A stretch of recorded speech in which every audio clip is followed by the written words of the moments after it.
good morning to you. Welcome to Asake Online. My name is Zenzele Ndebele, and this is the Breakfast Club, a show where we talk about local issues, politics, sometimes economics. As the program, hardly do we sit down and talk about money and investments, into zinjalo, utengi property. We are always talking about the politics, complaining.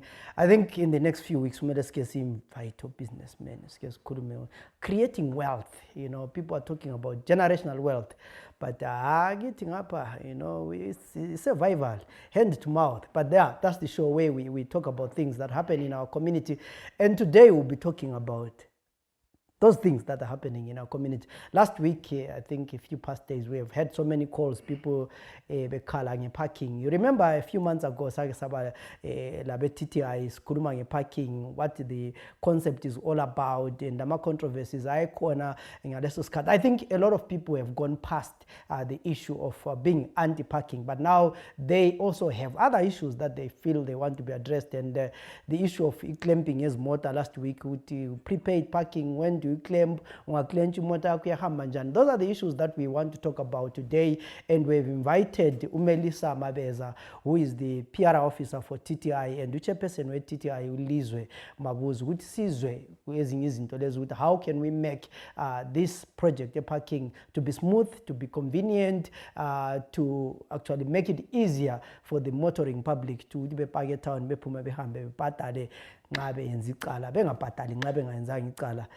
ladies and gentlemen, welcome to the program. Thank you. Thank you very much. Melissa, welcome to the program. PR TTI. Yes. So maybe my first question to you is last week's case has abantu bekhala ngokuthi imota ziyaklenjwa. Singaqala ngokuthi at what point, what are the offenses ezenza umuntu eklenjwa imoto?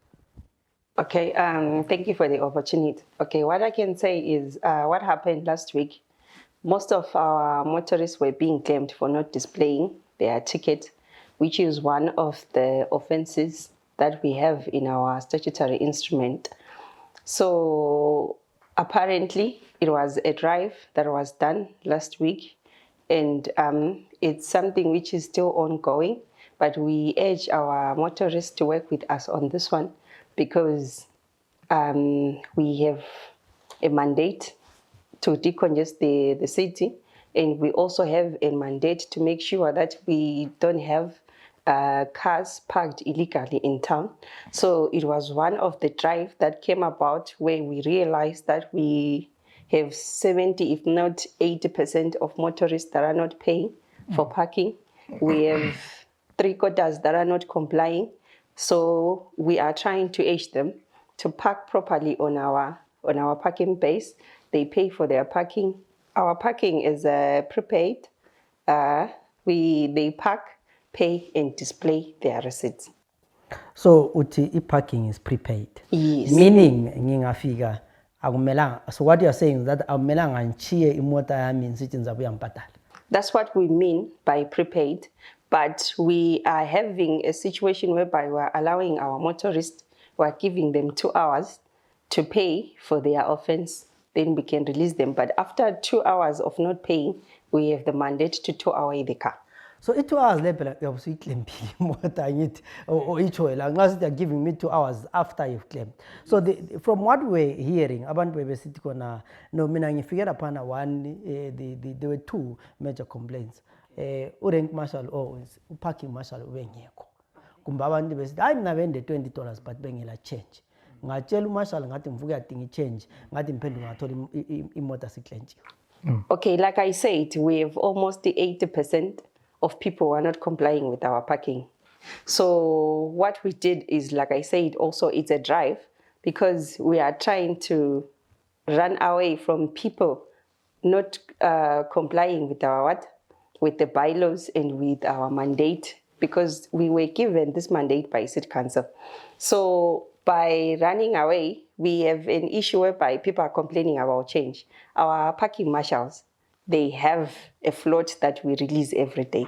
But most of them, they are not genuine enough, because someone can come to a parking marshal with a $100 note and they expect a parking marshal to have parked around 100 cars for them to give them change. Yet, and also we can't save one customer with that float.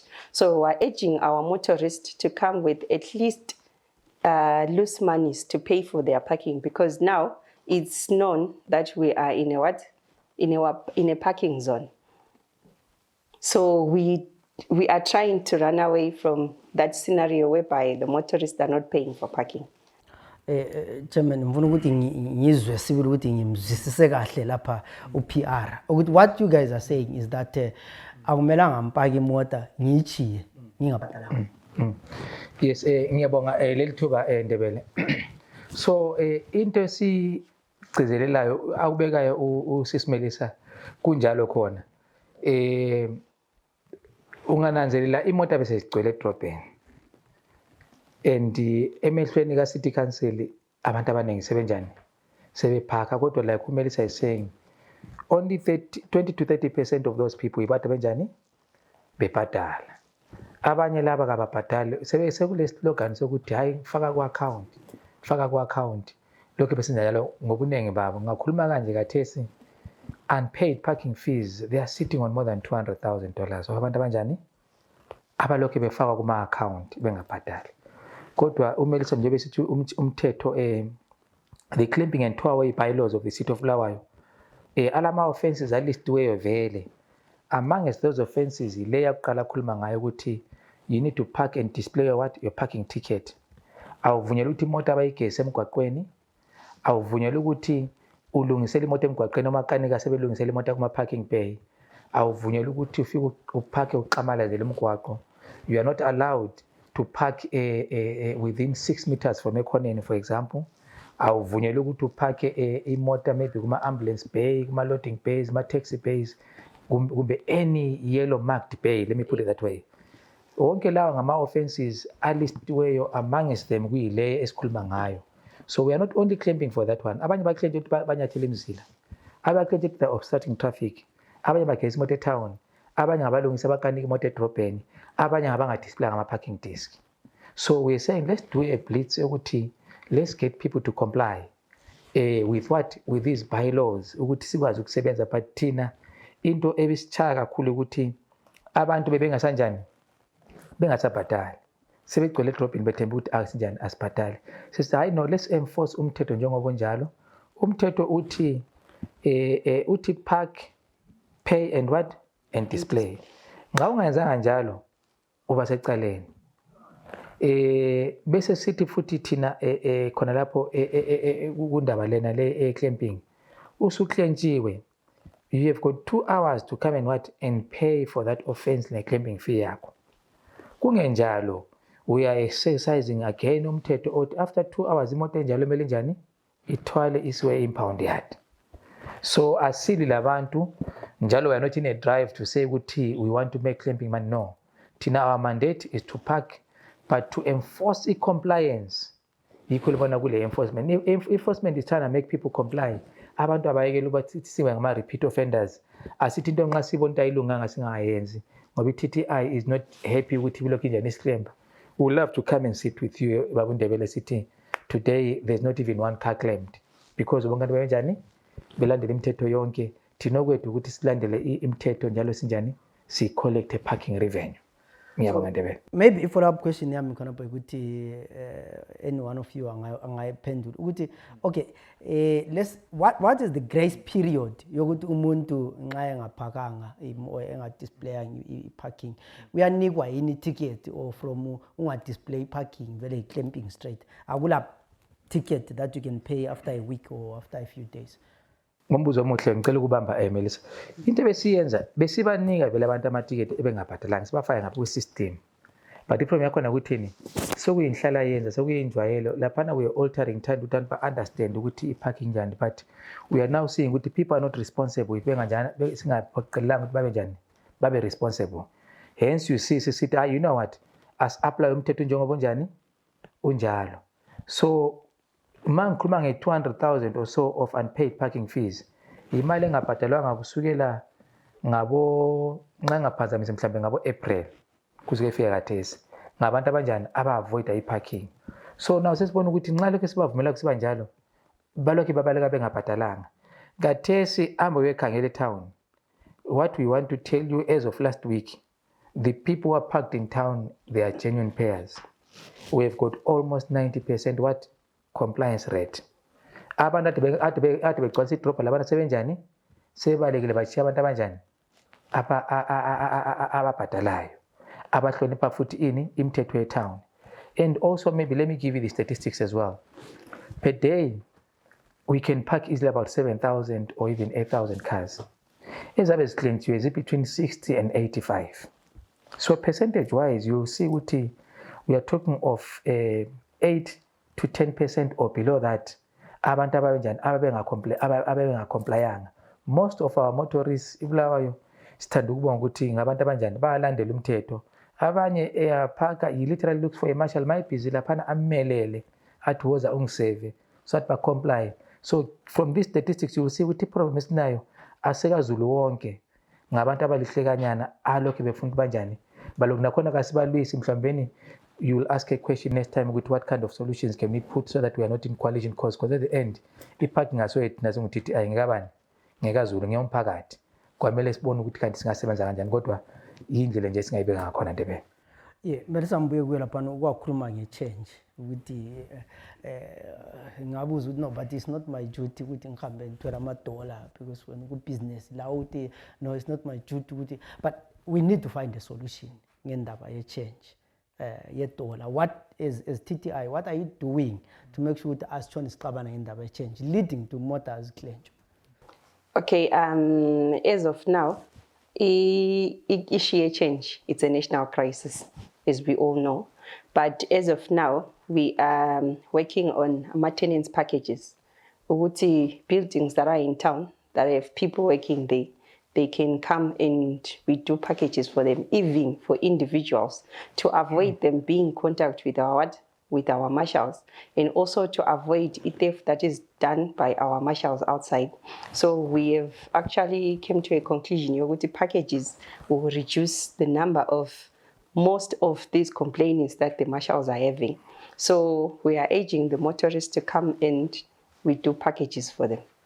Yes, so umuntu angathi khona yes ngiyezwa ukuthi kulama packages but nxa ukuthenga whether I prepaid card leviki lenyanga, where do I go? How do I access that service? We have our headquarters offices at second floor, Fidelity Life.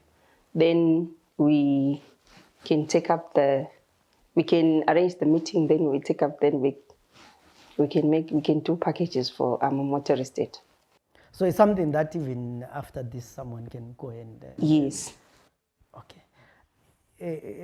Baba mbuze kuwe lapha na chair ukuthi umelisa since lapha la there is the issue of behavior yabo marshals abantu bathi thina siNdebele mvela asijayelanga abantu abarude but abanye abantu eseke sibabone lapha sesibuza ukuthi bavela ngaphi kwelizwe. Do you sit with your guys and tell them a code of conduct? Khona umuntu ngumuntu. As a company, we don't encourage abantu banjani babe disrespectful. Vele kule script esibanika sona ukuthi how do you approach a motorist if you was introduce ubingelele omchazela ukuthi you are in a parking zone, parking imalini kuhle kamnene ngoba we are not fighting nabantu. Kodwa there is instances whereby motorists have come and say with ama marshals and are being rude to us. It's not something which is coming from us, and we take stem action on ama marshal lines njalo. Ama marshals wethu, if I'm not mistaken, kuthe kusiyafika uDecember wa last year, we released more than 77 of them. Some of them were conduct yabo around what? Around ama motorists. Some of them conduct yabo around not following ama standard operating procedures as a company, which includes kwa lokhu ukuthi I mean how do you portray yourself ma ukhuluma labantu. Kukhona mama wakhuluma labantu mfana lona ukhuluma namuntu understand ukuthi we could classify it as gender based violence. I mean it's we are not anywhere for that, and to us it's an immediate dismissal for such people. Kule parade every day in the morning before our marshals come to work. We drum and re-emphasize on those issues again. we get marshals to come and rehearse and teach each other ukuthi bona basebenza kuma-precincts wabo. There is some other people who come and comment bathi abantu beni banjani balo mthetho balembeko, kodwa kukhona abanye ikakhulukazi laba abaklempayo mhlambe because the environment abasebenza kuyo is an environment abantu abangayithandiyo kugcina sesiba le confrontation. But we always urge them ukuthi please be calm whatever the situation is. You're not allowed to ukuthi talk back to ama-motorists ngendlela ukuthi abasebelolaka abakuvunyela khona lokho. Anything enjalo kumele njani i-report futhi ibuye kithi ekhampanini ukuze sinjani sikwazi ukudila nayo, ngoba thina we are a service oriented company. What we are rendering is a service. We cannot come sizocaphula abantu emgwaqweni, kumele sisebenzisane. Asingeke sibacontrol. As we speak sihlezi khonapha lo Melissa, we've got almost 180 if not 200 marshals emgwaqweni, bonke batshela ukuthi basebenze njani. But khona amanye amahlonga andleba amabili amathathu abangasenzo kwabo makuthi ezinjalo kazibuye kithi sinjani sizi-address siuleke sinjani si-clean up. To add on that, they are all trained and they go through a training in public relations, which is a training that lasts for a week. So in every good apples, obviously you can find 1 or 2 bad apples, but we have a situation whereby we are having motorists themselves abusing our parking marshals outside. As of last week, we had about 2 or 3 cases that we reported to the police, whereby our marshal was assaulted, 2 of our enforcement guys were assaulted. So we're also urging the motorists not to take advantage of our marshals and our enforcement uniforms, because they are also human beings. They have a certain length of patience that they can reach, but it's also up to our motorists as well to understand and meet them halfway, because they are performing their duties that they are mandated to do, not something which is offline. So yeah,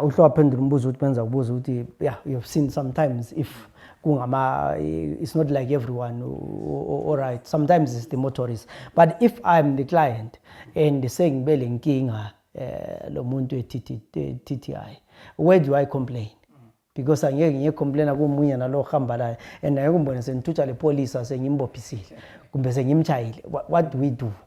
Okay, usually when you are claimed or when you receive a ticket from outside, our ticket has our contact details to our headquarters offices at Fidelity.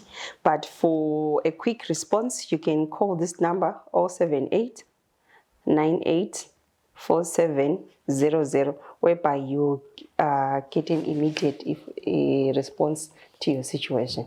So lapo ukuthi ngiyacomplain ukuthi masala nangimboni kumbe untshela wathi ngimuvi or any encounter that you go through on the road, we are there at your services to attend to it. Okay. Bese mbuze kuwe che. We have seen situations where ngiyafika mpaka lapha uMarshall mina demand $1. Bese kubuya omunye umuntu lapha efike epake ephume ehambe. Ngithi mbuza uMarshall ethi laba ababhatali or whatever. Do we have secret cows in Ngobulawayo? Kulabanye abantu abangamela bebhatali parking. All right. So indaba leyi kule moto esizibiza sithi we can call them crested vehicles kumbe privileged cars. Privileged cars asikuthi kule privilege ethize cha imoto ezivele zifake ku system le imoto kanjani kayibhatali. For example ungafika lapha kubo majors lapho judge imoto zabo zinjani zilodiwe ku system and omashali sebezazi kule moto zama army general athize afakwe kule moto ezifakwe ngandlela thizeni abantu aba-apply city council iprocess yakhona vele yabanjwa ngayithi ibanjwa ngapha city council. So we are given a list of cars. I think if I'm not mistaken, that list goes up to more than 400 or so vehicles. Zilodiwe ku system. Uma uyichaya vele number plate yaku system check imoto le njani is exempted. It's for different reasons. Ezabe zinjani zibe city council. Abanye maybe ngama minister, abanye ngama diplomats, abanye they are actually officials from city council abathize at a certain level abanikeza leyo privilege, but akula muntu ongekho kuleyo list esingambhatalisiyo. Ungabona sikulanda sithi umakhelwane wakho umakhelwane imoto yakhe yabisithi hayi lo unjani mhlawumbe umi khona phana imoto ye-state ongamelanga njani ibhadaliswe. So asibandlululi sibhadalisa wonke umuntu siklempa wonke umuntu ongayenzanga into omele ayenze, kodwa zikhona imoto ezi-exempt which are preloaded on the system, and the process yakhona goes where to the system. I can take this opportunity also ukuthi last time we said ukuthi sizacela ukuthi abantu abadala maybe 70 years and above babe njani babe exempted. Angithi it's a request which you have put also sithi hayi city council qale njani likhangelisise. I-bylaw ayikho njalo, i-bylaw ithi wonke umuntu njani uyabhadala, but i-city council ingathi hayi we are now exercising our discretion and saying anyone on a 70 maybe or based on certain cases babe exempt, they then give us those registration numbers njani siwafake ku-system so that when you come with your car imoto yakho izaba njani iba ilungu lokupaka njani ingabhadalisi. Khathesi kubona wonke umuntu esabhadala singakhethi. Laba abakhethwayo it's not because they are favor, they are exempt through council processes and procedures. Yeah, maybe my follow-up question would be, parking is going on for months. The last time Mrs. Bade interview, we were just starting. And people had many questions. That very parking days, remember, we favor, I can't see, and all those kind of things. A few months, maybe, I don't know, 6-7 months after the parking, what are your reflections? Where do you think you've done right, and where do you think you still need to improve? Yes, I speak under a correction. Kulezinto njalo mhlambeni ukuthi nxa ngidisclose phela ungakhosi ukuthi I'm in marriage le city council. When I disclose certain things kwamele sibe sinjani sikhulume from one voice, but I don't think what we are about to say is controversial. Into nje khona I've given an example ngathi about 6 to 7,000 cars per day, so you can average now usubona ukuthi ngamanye amalanga ukuthi imali abayenza maybe ngama-dollar isingafika 4,000 something dollars. Kuthi ama-RTG now anjani complement that money. In essence, remember we pay in different currencies, but if I'm accounting for about 7,000 cars, especially on a busy day, compared to when we started, you'll understand ukuthi bekungaphela usuku singafika imoto ezingu-1,000. So khathesi abantu sebelokhu bejwayela njalo we are expanding. Ama-parking bays angu-7,200. Khuluma lokhu namhlanje sihlezi ku-4,600 which are covered. Lawa amanye lawa we are wanting to fix ukuze sinjani sisondele kuwo masinyane. Kodwa i-challenges nayo sibanjela izulu khathesi. I-material science engineering e-council ingavele ifakwe inganikwanga 7 days ukuthi ibe right, kuyamele baphinde futhi. So kumele sivala ama-potholes sipende futhi sesibanje ukuthi izulu linjani liyana. So imali yona is being ring-fenced. I-city council isiqinisekisile njalo siyavuma ukuthi imali esiyitholayo from parking is not being used for anything else. It's actually being used for what? For lungs ama-parking bays. Izulu mali ngathi nje ukuthi liyavula nomkhathi uvule mbijana, they are ready to pounce. I-material banayo, ipenda ikhona, itara ikhona, kodwa bengavele bazama ukuthi balungise khathesi izulu liyaphambanisa kuchaye kubamba imvimbi kungasasebenzeki. Nathi sinje kuyas-affecta ngoba thina we want to expand as quick as possible, but sibalwa isimo sezulu khathesi. So into engithanda ukuyisho ukuthi abantu abaqinisekisa ukuthi i-trajectory yakhona has been positive. Njalo thanda ukubonga umphakathi ukuthi so kune-level of tolerance among each other. Sebe understand ukuthi i-parking kumele ibe njani, kumele ibhadalelwe. Njalo ngithanda ukuthi ngiqinisekise ngikhona emhlanganweni ku-interview yakho Ndebele ukuthi very soon they will start seeing imigwaqo besinjani isilungiswe ngoba that money is being compiled as much as ibhadala khathesi izulu lisina. Nxa lingaphela nje kancane, we need to see that traction and pace, and nathi even if we are a partner to the city council, it's our responsibility to hold the city council also at responsible ukuthi imali leyi kayiye ngaphi, kayilungisele ukuze abantu bengasoli khathi imali lele liyenza imali ethi $4,000-5,000 ngelanga liyisa ngaphi. Liyabona into engitsho kwamele njani iyangena kuma-coffers e-council and the council is not abusing it. Is ring fence ayithinto ayibhadali masalary, ayithengi manzi, ayenzini, ilinde ukuthi ilungise ini ama-parking bay. So yikho nje ngathi ukuthi singathi that's the positives about it. Mhlawumbe esingathi maybe kube sikwenze ngcono, maybe we could have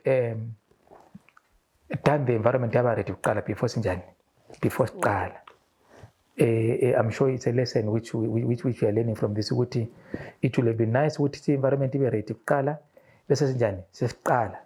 Nakhona what we discovered, a lot of people they were taking it for granted mhlambe our upfront communication as well.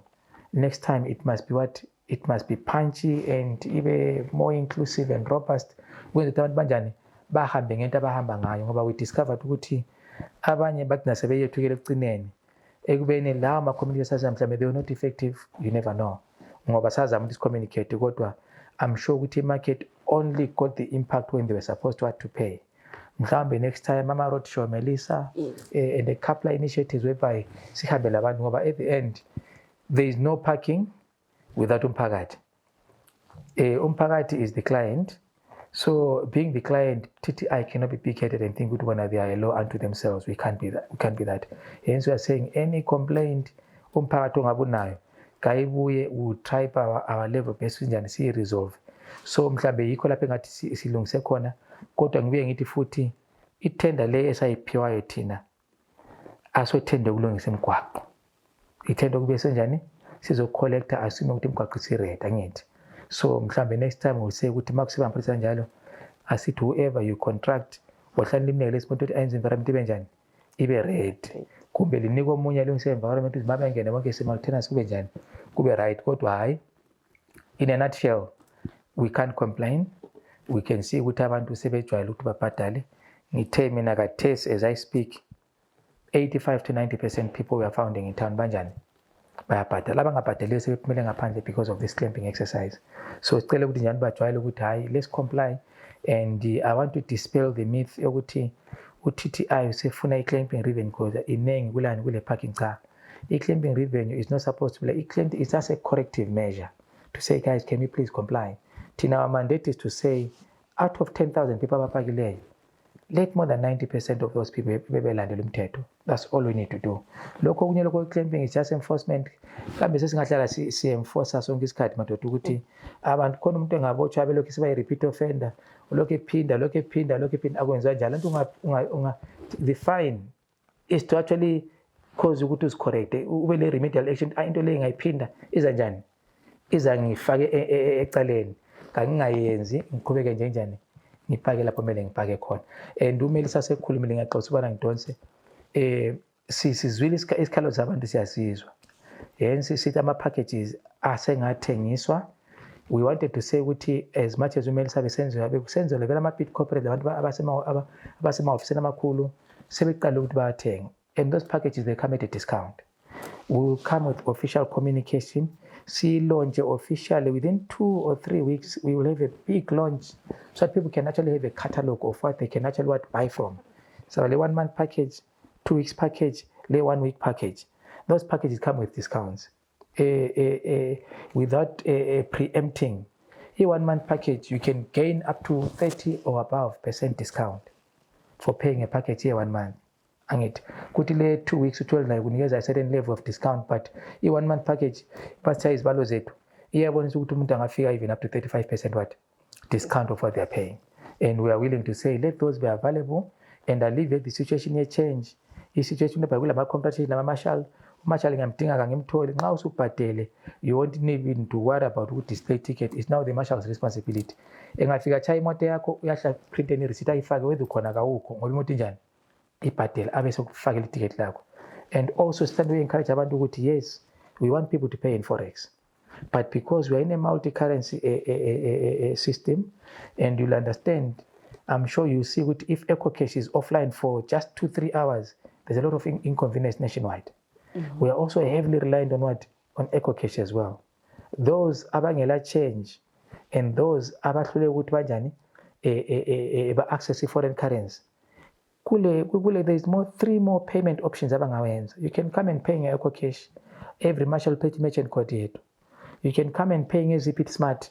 Zipit Smart makuthiwa network ayikho isebenza nge-SSD code iyasebenza even network incane it works. You can also pay ngokuswipe icard lakho. So all those are means of saying ukuthi si-avoid ukuthi abantu bethabala change. If people can use those means, we encourage them to asebenzise nini now, but over and above that siyalinika ama-package. Siyacela emphakathini ukuthi bengalwi lathi ama-marshal ethu they always carry float every day abayiphathayo kodwa ungafika uphethe $100 uyahle uyiqede yonke akusasebenzeki. Sicela nje ukuthi abantu bazame ukuba le mali enjani etshintshekileyo. We are not big-headed, it is their parking. Let us cooperate sinjani sihambe nini sonke. Yeah, I like the fact that you said asithola ngithenda kulungisa imigwaqo parking. Yes. Because usually people say, but isipaka lapho kulama pothole khona. So those are the issues. I mean, Melissa, there is obviously where there are people, there is money. There is bound to be corruption. And once in a while, I've heard people saying, you know, sometimes umuntu opakisa define my drink.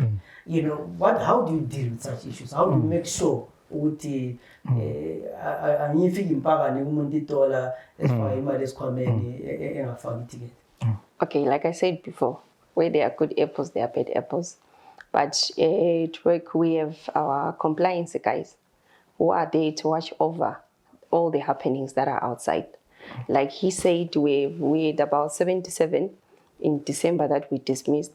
Most of them were because of theft, attempted theft, attempted theft. So it's one thing that we are trying to have under control, and to also we are enhancing our system every day to make sure it's watertight so that we don't have such situations. And also we are, like we're talking of packages as well, we are trying to reduce that confrontation between the motorist and our parking marshals to avoid such issues. But over and above board, we have a compliance team that works with them every now and then. And when they come to us, there is a disciplinary hearing that they attend. And based on the evidences that we would have received, people are sent home. Okay. Yeah, I think we have touched on most of these issues as Zenzele. But finally, ebantwini abazondileyo abaklenjwa imoto zabo last week, what can you say? We now going forward. Yes. We are very sorry because we were on a drive. We cannot blame anyone on this one, because if we had to blame entirely, it will be our client's fault, which is something that we don't want to say, because most of them, they are not paying for their parking fees. But in a true instance, we don't delight, like I said, we don't delight in clamping our clients, but we are simply saying, can they just comply so that we can have a conducive environment for both of us to operate in? So Melissa is just saying, sorry, but Chairperson, what is your last word on these issues? Melissa, khona eqinisweni sithe parking ngabantu, and silo mphakathi will hold the city council accountable ukuthi imali esiyibhadala phi yangaphi. Siyafika isikhathi sakhona that phakathi city of Flower sesifake imali engakacela bona imigwaqo njani ilunge, kuzalunga lokhana kuyabuya ngesikhathi sakhona. Kodwa into esithanda ukuthi sitsho, ukhuluma umbono omuhle ukuthi kungani sifuna abantu babhadale upfront, is to avoid any deals le marshal. Ungafika umuntu we-compliance, abantu abaclampayo somamashal, ngumuntu ofika ngacheka any car ayibona ingadisplay nge-receipt, akumelanga abuze umuntu kumele kanjani. We are avoiding a situation whereby ama-marshals are not capturing those cars ngaphi ku-system. So siyacela umphakathi don't participate in the corruption abantu abazama ukuthi bayenze. They are bound to be corrupt. It's a cash-based environment. You are bound to get abantu bazama ukuthi banjani ba-circumvent ama-controls. So we are saying ukuthi umphakathi cela umuntu angaphaki imoto yakhe, please pay. Having paid, please insist on getting a receipt printed. Before the receipt is displayed, can you please check a receipt yakho ukuthi akakunika nge-receipt yemoto engumakhelwane yini? Kwesinye isikhathi uthi marshal uthethe i-receipt yomakhelwane ehamba wayigcina.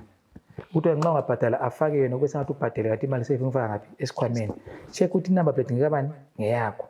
Checka futhi isikhathi esibhalwe isikhathi sakho yini. Checka i-currency of payment. Ngikunike $1 kungani ubhale ukuthi ngibhadale 20 rand. Kumbe ngani ubhale ukuthi ngibhadale nge-RTGS. Khona phana uyabe sefuna ukuba ngiphatheleni futhi umuntu wami. Zama ukuthi ngizathatha $1 lana ngifake ini? Ngifake RTGS ngihamba ngiyitshintsha ngaphi uba siphathele nxa semfala phana. So sicela ukuthi umphakathi usincedise. Imali le izasize ekutheni sithuthukise idolobha lethu. Kodwa if we encourage our marshals to be corrupt, some of our marshals are corrupt because they are enticed. Umuntu ethi ngicela ungabhadali mfana ngizakunika ini? I-5 rand nxa ngiphuma.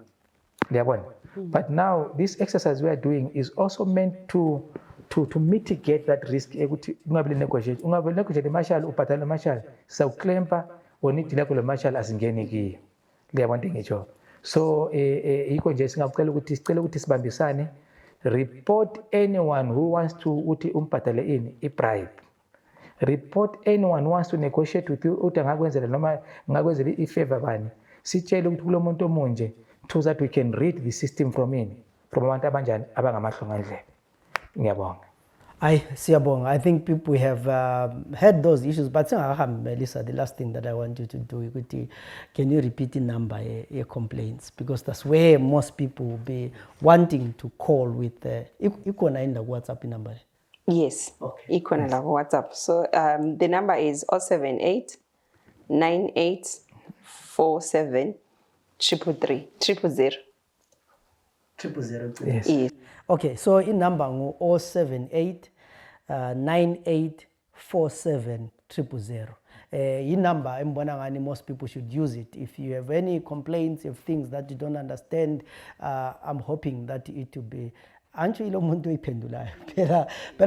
we might have the number and there will be no one who will be answering. Then people say, but the number. And then also, lastly, I mean, as the PR person, are you on social media? Say, I told her in Facebook, with Twitter, Tinalapo, you will have a stone corner, Tinabayo, that's like a time, but Singahamba, free Wi Fi is about Twitter. Okay, we are on Facebook, Twitter, and on Instagram. Okay, so I'm sure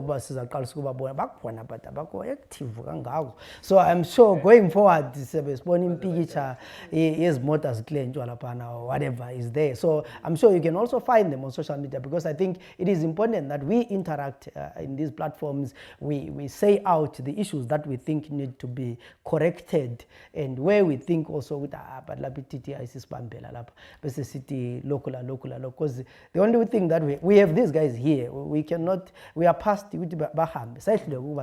So now that they are here, we need to make sure we work seven sane into Zinjado. My name is Zenzele Ndebele. This was the Breakfast Club. TTI Melissa Mabeza PR, then Mrs. Kuruma the chairperson with TTI Ulizwe Mabuza. Kuruma ngendaba zeneze zihlupayo lendaba esimele ukuthi ngasi yaziqondisa sizwisise njalo. So I hope that you have benefited from the program and you have the contacts. I know people have questions. I know people have queries. You now know where you can find these guys and fire your questions. Have a good day.